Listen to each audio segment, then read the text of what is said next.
ইসলামের শত্রু, আল্লাহর শত্রু, রাসূলুল্লাহর শত্রু যারা, তাদের সাথে আমাদের আচরণ ভালো হইতে পারে, সহাবস্থান হতে পারে, অধিকার দিতে পারি, মানবিক সাহায্য করতে পারি, কিন্তু তাদের সাথে আমাদের বন্ধুত্বের কোনো চুক্তি সম্পর্ক হতে পারে না। পারে? আমরা এগুলো করি। আমরা অতি মানবতাবাদী, অতি উদার, প্রশস্ত হৃদয়ের পরিচয় দিতে যে হিন্দু বৌদ্ধ খ্রিস্টানদের সাথে একই পাতে খাওয়া দাওয়া শুরু করে দিছি, ধ্বংস হয়ে যাবেন। এটা মানবিকতা নয়, এটা হচ্ছে বেকুফি, এটা নির্বুদ্ধিতা। তাদের সাথে সহাবস্থান চলবে, মানবিক সাহায্য করা যাবে, তাদের অধিকার যতটুক ন্যায্য ততটুক দেওয়া যাবে, কিন্তু তাদের সাথে বন্ধুত্বের কোনো সম্পর্ক হতে পারে না। অতএব আপনি ঐক্য চান, সম্প্রীতি চান, বন্ধুত্ব চান, ভ্রাতৃত্ব চান, অবশ্যই তা হতে হবে ঈমান ও ইসলামের ভিত্তিতে। হাবলুল্লাহিল মাতিন, এই কোরআনকে আঁকড়ে ধরে, ঠিক কিনা বলেন? আমার ভাইয়েরা, আমি আরেকটা দৃষ্টান্ত দিচ্ছি। হুনাইনের যুদ্ধে রাসূলুল্লাহ সাল্লাল্লাহু আলাইহি সাল্লাম গনিমতের মাল ভাগ করতে লাগলেন। হুনাইন যুদ্ধে আল্লাহর হুকুমে আল্লাহর রাসূল সাল্লাল্লাহু আলাইহি ওয়াসাল্লাম মুহাজির সাহাবীদেরকে একটু বেশি গনিমতের মাল দিয়েছেন। দেখা গেল কিছু কিছু আনসার সাহাবী বেজার হয়ে গেছেন। আল্লাহর হাবিব সাল্লাল্লাহু আলাইহি সাল্লাম তখন আনসারদেরকে ডাক দিয়ে বললেন, ইয়া মা'শারাল আনসার, আলাম আজিদকুম দুলালান ফাহাদাকুমুল্লাহু বি ওয়া কুনতুম মুতাফাররিকিনা ফাআল্লাফাকুমুল্লাহু বি ওয়া আলাতান ফাআগনাকুমুল্লাহু বি। হে আনসাররা, তোমরা বেজার কেন হচ্ছ? তোমরা কি পথভ্রষ্ট ছিল না? আমি কি তোমাদেরকে পথভ্রষ্ট পাই নাই? আল্লাহ তাআলা আমার মাধ্যমে তোমাদেরকে হেদায়েত দিয়ে ইসলামের নূর দান করেছেন। আমি কি তোমাদেরকে বিচ্ছিন্ন পাই নাই? তোমাদের মধ্যে আউস এবং খাজরাজ যুদ্ধে লিপ্ত ছিল, সেই বিচ্ছিন্নতা থেকে আল্লাহ তাআলা তোমাদেরকে ঐক্যবদ্ধ করে দিয়েছেন আমার ওসিলায়।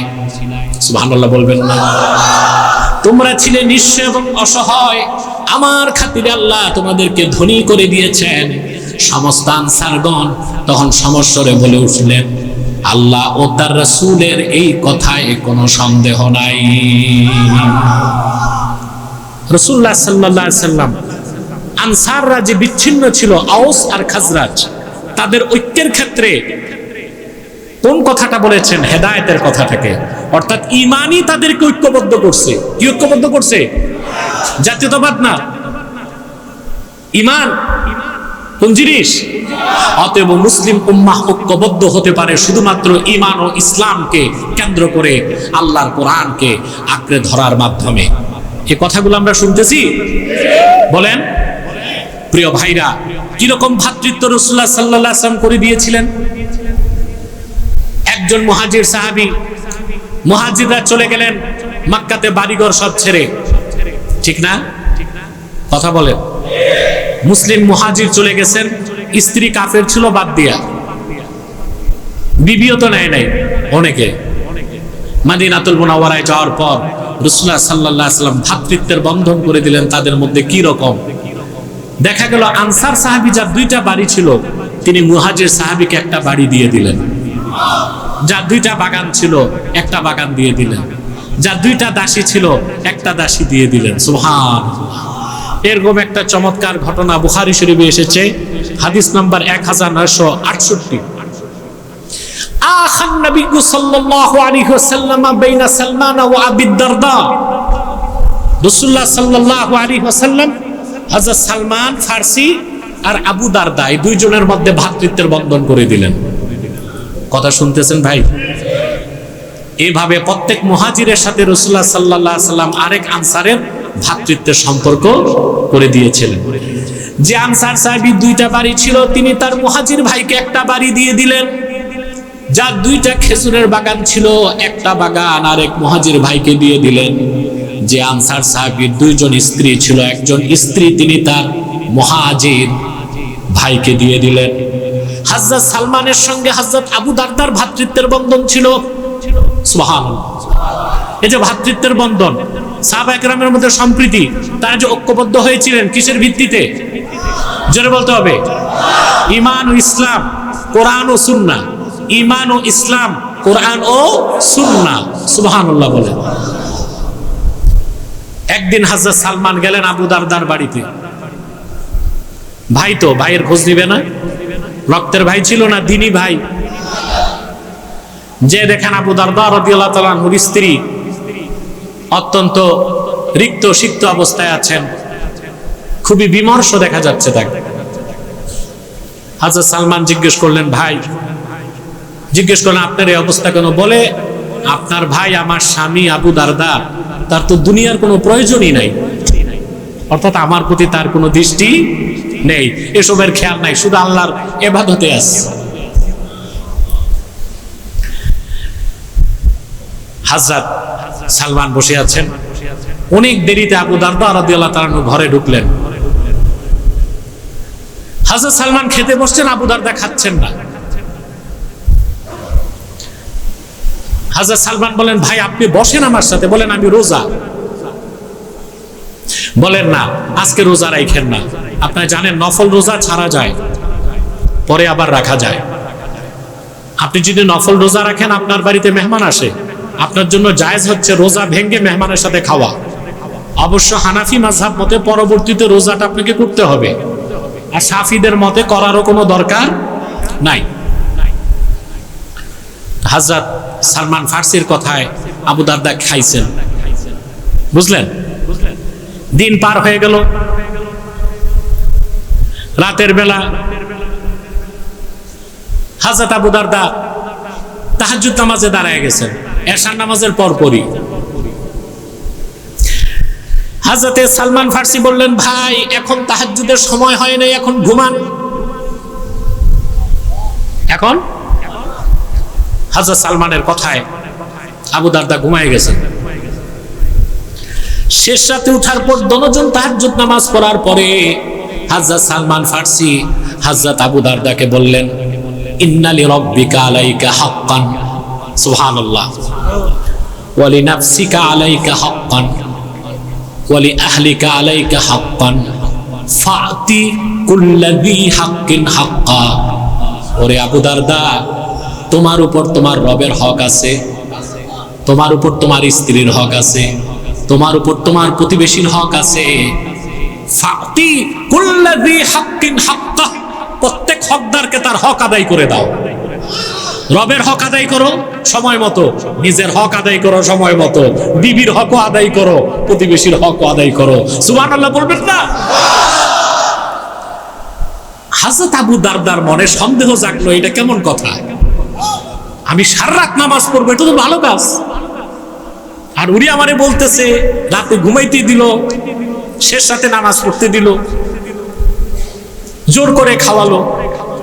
হযরত আবু দারদা রাসূল করিম সাল্লাল্লাহু আলাইহি ওয়াসাল্লামের কাছে যে ঘটনাটা বলার পরে আল্লাহ রাসূল বললেন, সাদাকা সালমান, সালমান সত্যই বলছে, তোমার উপর তোমার রবের হক আছে, তোমার উপর তোমার দেহের হক আছে, তোমার উপর তোমার স্ত্রীর হক আছে, তোমার উপর তোমার প্রতিবেশীর হক আছে। প্রত্যেক হকদারকে তার হক আদায় করে দিতে হবে। সালমান ফার্সি, আবু দারদা, একজন মুহাজির, একজন আনসার, তাদের মধ্যে আল্লাহর হাবিব সাল্লাল্লাহু আলাইহি সাল্লাম ভ্রাতৃত্বের কি বন্ধন করে দিয়েছিলেন। সুবহানাল্লাহ। সাহাবায়ে কেরামের ঐক্য, তাদের সম্প্রীতি, তাদের সহাবস্থান, এই সব কিছুর মূল ছিল ঈমান।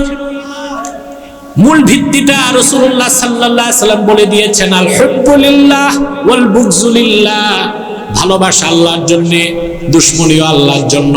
মুসলমান ঐক্যবদ্ধ হবে ঈমানকে কেন্দ্র করে আর দ্বীনের স্বার্থ রক্ষার জন্য।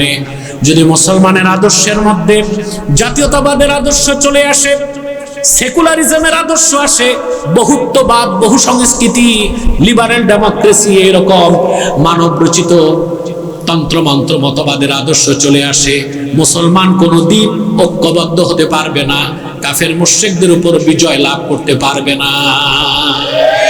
মুসলমান নিজেরা ঐক্যবদ্ধ হবে ঈমান ও ইসলামকে কেন্দ্র করে, কোরআনের রশিকে আঁকড়ে ধরে দ্বীনের স্বার্থকে রক্ষা করার জন্য। আদর্শ আদর্শ যখন এক হবে, স্বার্থ যখন এক হবে, তখন মুসলমানকে আর বিচ্ছিন্ন করা যাবে না। ইস্পাত কঠিন ঐক্য তাদের পক্ষে ধারণ করা সম্ভব হবে, ঠিক কিনা বলেন? পারবো আমরা? জোরে বলেন। প্রিয় ভাইরা, ঐক্যবদ্ধ হবার ক্ষেত্রে সাহাবায়ে কেরামের মানহাজ কি ছিল? রাসূলুল্লাহ সাল্লাল্লাহু আলাইহি ওয়াসাল্লামের আদর্শের অনুসরণে সাহাবায়ে কেরাম যখনই দ্বীনের স্বার্থে ঐক্যবদ্ধ হয়েছেন, তারা মুসলিমগণ ঐক্যবদ্ধ হয়েছেন। কাফের মুশরিক তো দূরে থাক, সাহাবায়ে কেরাম কোনো বাতিল ফেরকার সাথেও ঐক্য করেন নাই। করছেন? বাতিল ফেরকা কয়টা? ৭২টা। কয়টা? মূল ছিল ৬টা। কয়টা? এদিক তাকান। কয়টা? রাওয়াফিজ, খাওয়ারিজ, কদরিয়া, জবরিয়া, মুতাজিলা, জাহমিয়া। কয়টা হইল? প্রত্যেকটা 12 ভাগ হয়েছে। ৬ 12 ৭২ ফেরকা। মূল ফেরকা কয়টা? ৬টা। এই যে অনেক ভাই বলে যে বেদাতীরা চিরকাল জাহান্নামে থাকবে, কথা তো ঠিক। ওটা কোন বেদাতি? ওই যে ৬ ফেরকা, পরে যারা ৭২ ফেরকা হয়েছে, তারা হচ্ছে ফিসফিল ইতিকাদ, তাদের আকীদায় বেদাত ছিল, এই জন্য তারা সব বাতিল ফেরকা বলে গণ্য হয়েছে, আর তাদের অবস্থান হবে কই? জাহান্নাম। কিন্তু মুসলমানদের মধ্যে মাসলাকগত যে দ্বন্দ্ব আছে, এখানে বেদাতে সাইয়্যা কিংবা ফিসফিল ইতিকাদ, আকীদাগত বেদাত খোঁজার কোনো দরকার নাই। মাসলাক মানি হচ্ছে হকপন্থী, ফেরকা মানি হচ্ছে বাতিলপন্থী। কোন বাতিল পন্থীদের সাথে, কোন ফেরকার সাথে মুসলমান ঐক্যবদ্ধ হইতে পারে না। মাসলাকগুলো ঐক্যবদ্ধ হইতে পারে, ফেরকাগুলোর সাথে এক হইতে পারে না। ফেরকা কয়টা? জোরে বলেন। ৬টা হইছে। কয়টা? ৭২টা। ৭২টা ফেরকা। মনে কষ্ট নিবেন না, বাংলাদেশে ৭২ ফেরকার লোকই আছে। এই জন্য এই দেশের মানুষকে এক করা খুব কঠিন। এক করা খুব, এখানে কাফের মুশরিক বেঈমানরা তো আছে, সাথে ৭২ ফেরকার মানুষও আছে। আমি একটি হাদিস শোনাচ্ছি আপনাদেরকে। হাদিসটি ওয়া আখরাজ আবু দাউদ ফি সুনানিহি মিন হাদিস মুআওিয়া ইবনে আবি সুফিয়ান আনিন নবী সাল্লাল্লাহু আলাইহি ওয়াসাল্লাম। হযরত মুআবিয়া ইবনে আবি সুফিয়ান থেকে হাদিসটি ইমাম আবু দাউদ তার সুনানে উল্লেখ করেছেন। قال ألا إن من قبلكم من أهل الكتاب افترقوا على 72 ملة وإن هذه الملة ستفترق على 73 72 في النار وواحدة في الجنة। রাসূলুল্লাহ সাল্লাল্লাহু আলাইহি ওয়াসাল্লাম ইরশাদ করেছেন, তোমাদের পূর্বে যারা ছিল, বনি ইসরাইল বিশেষ করে, বুঝলেন? ওটা অন্য রিওয়ায়াতে আসছে, তারা ৭২টা ফেরকায় বিভক্ত হয়েছিল। কটা ফেরকায়?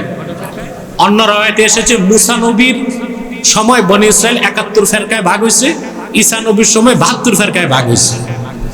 আল্লাহর হাবিব বলেছেন, আমার উম্মত ৭৩ ফেরকায় বিভক্ত হবে, ৭২টাই জাহান্নামে যাবে, একটা ফেরকা জান্নাতে যাবে। ওই ফেরকাটার নাম আহলুস সুন্নাহ ওয়াল জামাআহ। তাদের নাম কি? আহলুস সুন্নাহ ওয়াল জামাআহ।